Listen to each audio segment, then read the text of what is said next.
ક્યારેક કોઈ નાની ઘટના જીવનમાં નવા માર્ગ ખોલી આપે છે. બસ આવી જ કંઈક વાત છે પ્રતિક વાઘેલાની. દાંતની સમસ્યાના નિરાકરણ માટે હોસ્પિટલમાં ગયેલ પ્રતિકભાઈને ત્યાંથી પોતાની જન્મજાત શારીરિક ખામીનો કાયમી ઉપાય અને ઈલાજ મળી ગયો. શું છે સમગ્ર વાત, જાણીએ આ સ્ટોરીમાં. આણંદ જિલ્લાના સોજિત્રા તાલુકાના નાનકડા પલોલ ગામના આ છે 21 વર્ષીય પ્રતિક વાઘેલા. જન્મજાત જ એક કાન નહીં. અમારે ત્યાં પ્રતિક વાઘેલા કરીને એક છોકરો જેને પોતાને જન્મથી જ કાન એક બાજુનો કાન ન હતો, જેને યુનિલેટરલ માઇક્રોફોમિયા તરીકે પણ ઓળખવામાં આવે છે, એના પ્રમાણેનો એક છોકરો અમારે ત્યાં દાંતની સારવાર માટે આવ્યો. અમારા પોસ્ટ ગ્રેજ્યુએટ સ્ટુડન્ટ્સોએ એને તપાસ્યો અને એમને આ ડાયગ્નોસિસ કર્યું.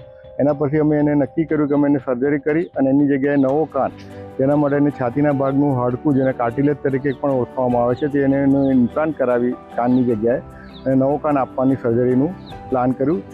તે રાજી થયો. ત્યારબાદ અમે એને અમારા સંલગ્ન એનડી દેસાઈ મેડિકલ કોલેજની અંદર એક પ્લાસ્ટિક સર્જનની મદદથી આ ઓપરેશન અમે લગભગ પૂરું કર્યું, જેનો લગભગ સમય 3 થી 3.5 કલાક જેટલો હતો.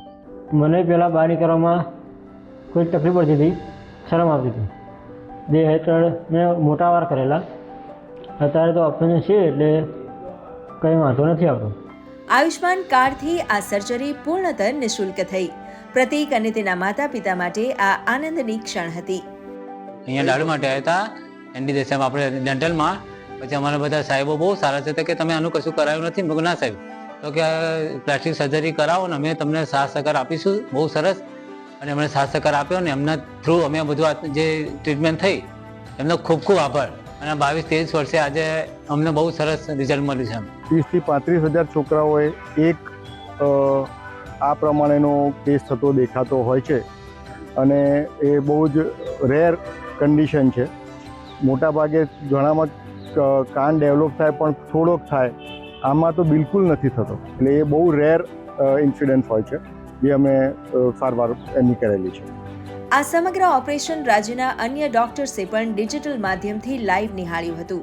ત્યારે હવે ગુજરાતમાં હોસ્પિટલ્સ આ પ્રકારના ઓપરેશન માટે આધુનિક ટેકનોલોજીથી સજ્જ છે.